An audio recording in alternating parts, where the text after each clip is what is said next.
Hey everybody, welcome back. We are going to head and look at how to mix on your console today. As a reminder, this is a video series meant for very beginners. Somebody who just got their StudioOne, somebody who might be in a band and just wants to get their ideas out of their head and into a recording.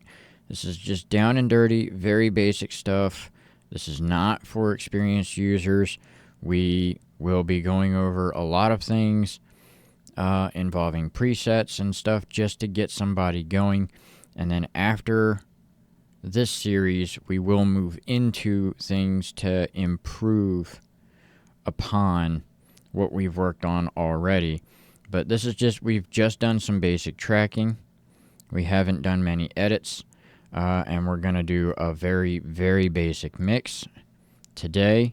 And then in the future, we're going to go ahead and do a very, very basic master and then learn how to export and so on. So today we are going to learn how to do a little bit of a mix, get it sounding a little tighter with the plugins that come with StudioOne Artist. So this is going to involve listening to the track quite a few times.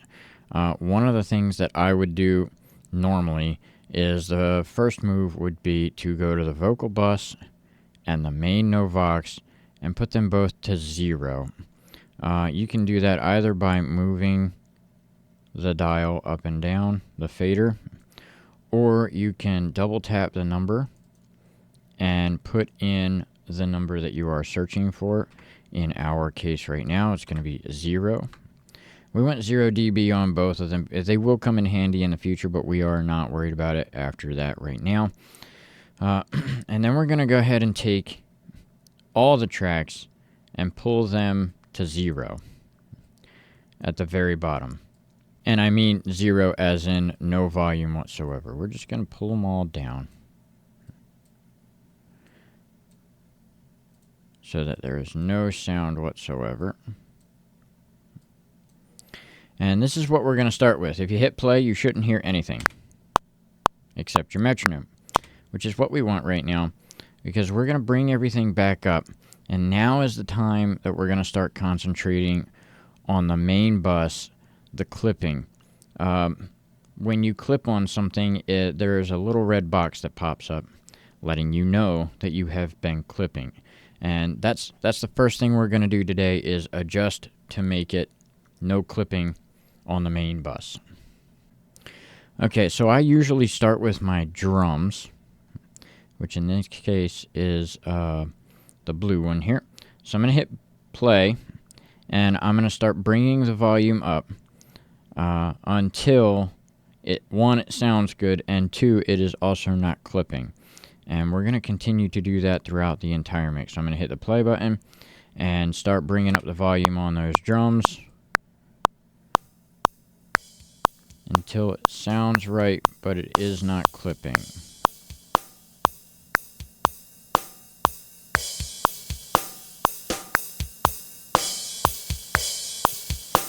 And if you want an accurate depiction of where 0 is on your meter, you can go in between the post and the monitor and drag up, and it'll bring it out a little bit more so you can see the 0 dB line.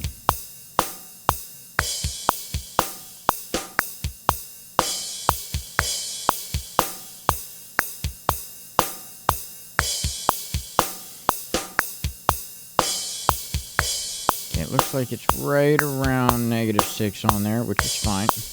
Then we're going to move into our bass and do the same thing. We're going to bring it up to it sounds good in the mix, but also not clipping.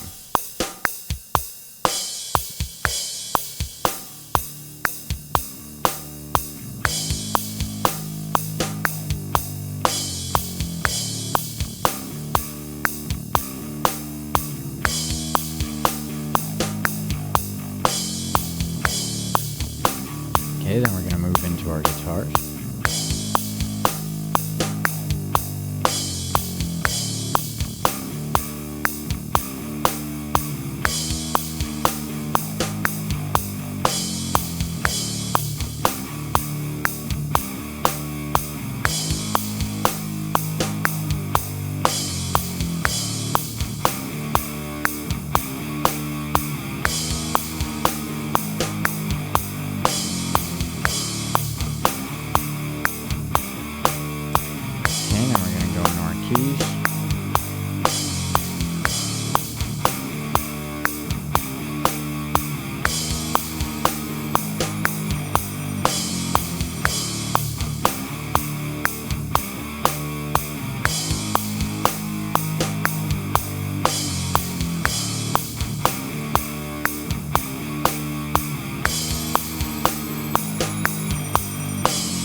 like everything's fairly even now.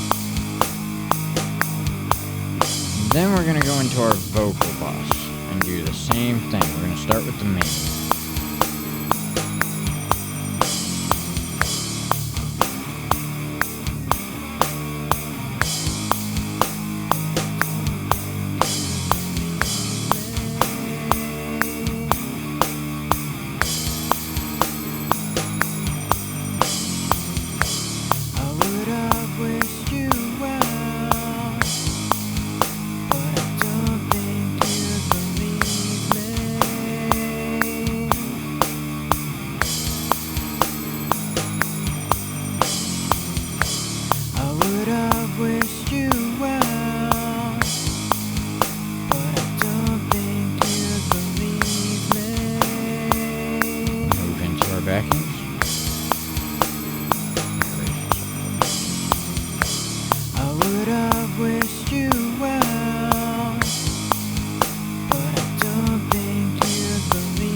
Okay, and that's kind of a rough mix down of it. And what I'd like to do now is go through each of the plugins and start tightening some of this up. We will be using a little bit of presets on it, and there may come a time in the future where we turn everything back down and bring it back up just like we did. For now, it's just getting the idea of what the mix is supposed to sound like. For me, this is how I do it. There are times where I go in and bring everything back down again after I'm done adding plugins. Sometimes I don't. It really depends on what the mix is asking for and what it needs. So we are going to go back to the drum main and start trying to get them a little brighter, maybe more predominant in the mix. So the first thing that I usually do is go in for an EQ. The EQ that I would like to use is called Pro EQ. It comes with StudioOne. And considering we're not going to go into the details of how to use things like this, each nitpicked piece, we will do that in the future. Right now is just about getting you a mix that you are happy with and would be able to share with your bandmates or, with family or friends, or just learn how to get this out of the computer so that you can work on it more. So we are going to be working in these presets out of the defaults. So I'm going to hit play. I'm going to go through a handful of the presets and maybe mention what I'm looking for, and then we'll move into the next plugin. So that's what we're going to start with, is the drum bus EQ. We're going to go into drums, and let's try something simple like a drum set. It did bring out a little bit more of the kick, which I do like. Let's try the drum bus.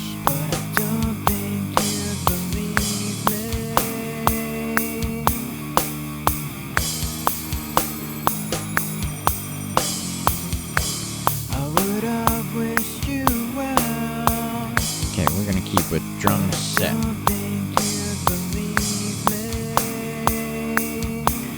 Okay, and then we're going to go ahead and add another plug-in here, which is going to be a compressor. Okay, if I can find it. This is the compressor I usually use. It is called the Fat Channel. It comes with StudioOne Artist. We're going to move and click to the compressor in the drop down, and we're going to click on the FET compressor. This compressor is generally what I use on standard mixes quite often. I use this one very often. So we've brought it up. We hit the little power button and it turns on. And we have a handful of knobs here. We're going to keep it on 4.1 for now. I don't believe there's any oh, I guess there are some defaults if you chose to. This is one where I might actually, show you a little bit of how to use it. You have an attack and you have a release. I'm going to keep my release right around there. And I'm going to keep... Oh, yeah, well... bring that up as well. So, just have them look like this. And then, over here is really where all the nitty-gritty of it works. One is the input channel, one is the output channel. This is what you're putting into the compressor. And this is what's coming out after it's been compressed. So we're going to listen to the drum bus, and we're going to turn both of these down significantly because you don't want to hurt your ears. And I'll explain it a bit as we go.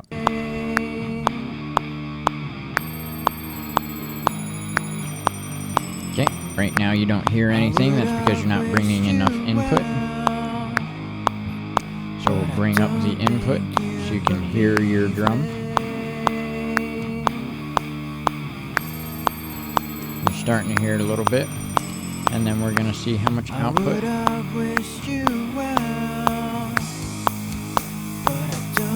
See, right now it is very compressed because you're bringing a lot of it in.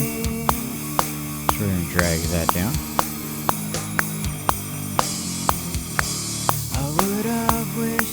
Still getting a little too much compression. And we'll bring this up.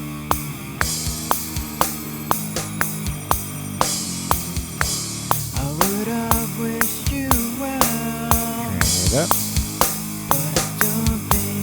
Really what I'm looking for right now is there's this dial here, and it tells you how much compression is going to be being used.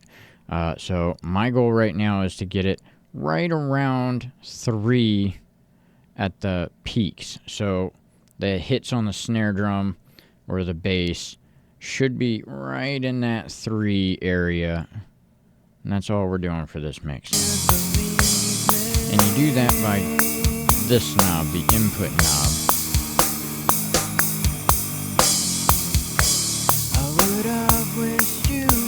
And then you bring the volume up and down based on this. This doesn't really affect... See, you can turn it completely down and you're still hitting your number. I'm really trying to find where it still sounds good in the mix.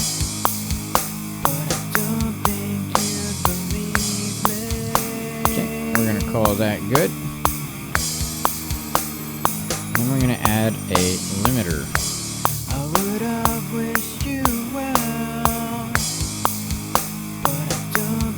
This limiter is also in StudioOne.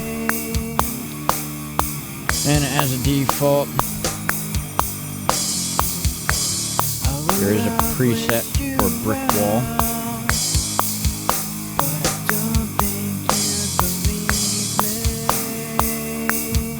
So we're going to use that preset. Okay, for now that is good for me on the drums. Let's go ahead and move into the bass. And we're going to do the same thing. We're going to find an EQ, Pro EQ.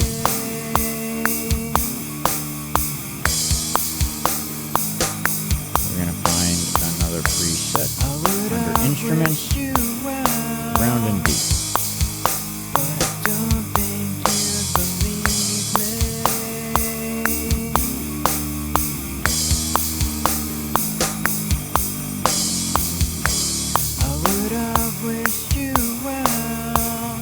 I actually like the warm bass line on that. Sounds pretty good.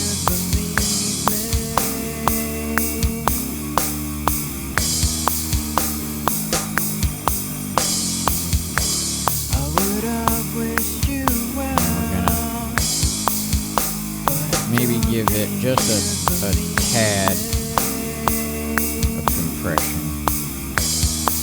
Again, same 1 FET channel. Drop down.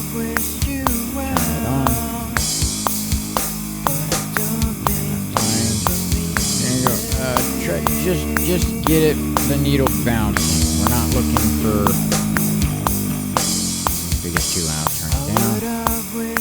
Off the output. Just the needle bounce. We're not looking for a whole lot. There we go. See, not much at all. Bring the volume back up. There we go. We're going to go into the guitars and do the same exact thing. Pro EQ. Find a preset. Let's try full electric lead. There we go. Do the same thing for the right side.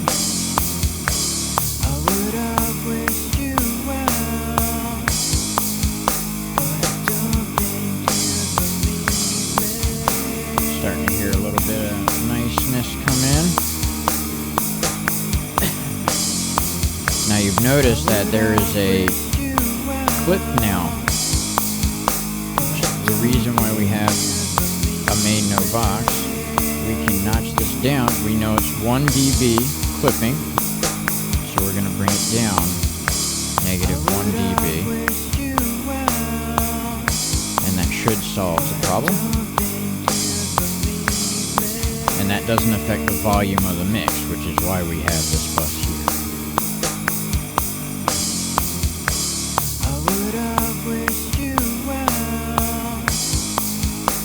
And we'll give them a little bit of compression as well.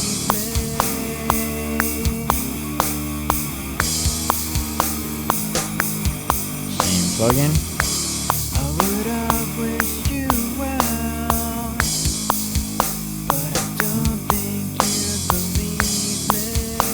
So we're just going to get this needle to bounce. Just a little bounce. There we go.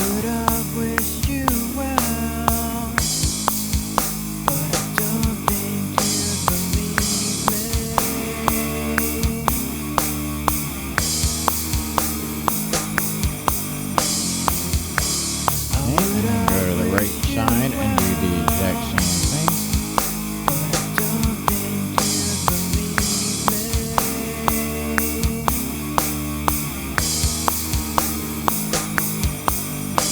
On.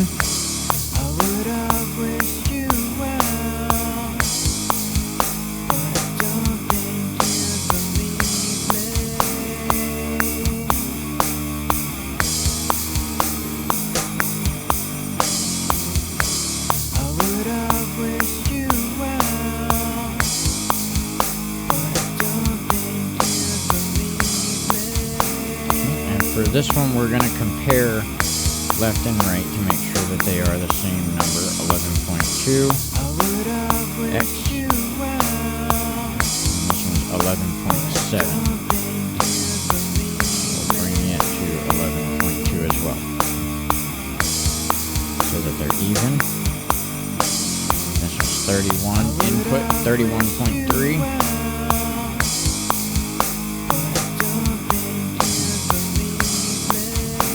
There we go. Now they're tied up even. And the instrumental sounded pretty good right now. And still not clipping.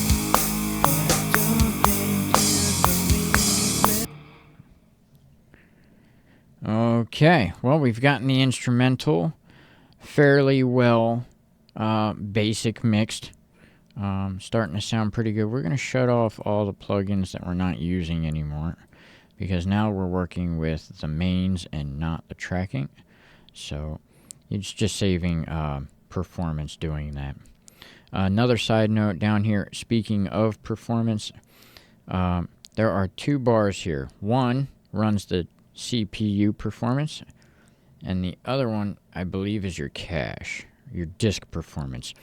The CPU, obviously, if you're running too hot, you could end up with clipping or artifacts that are not based off of your main output. It just might be too much energy going into it. So if you are getting, I try to keep mine under 50% on the top bar. And if I've got too much going on, that will tell me. If I'm going over 50%, then I know that I need to dial it back on something, maybe removing plugins or bouncing down tracks or something. The bottom one is your disk space. That's how many things are cached, are remembered in the session that you're working with. There are times where that might get full, especially working with a lot of MIDI instruments or something. So there are ways to clear out the cache. We will get into that in the future.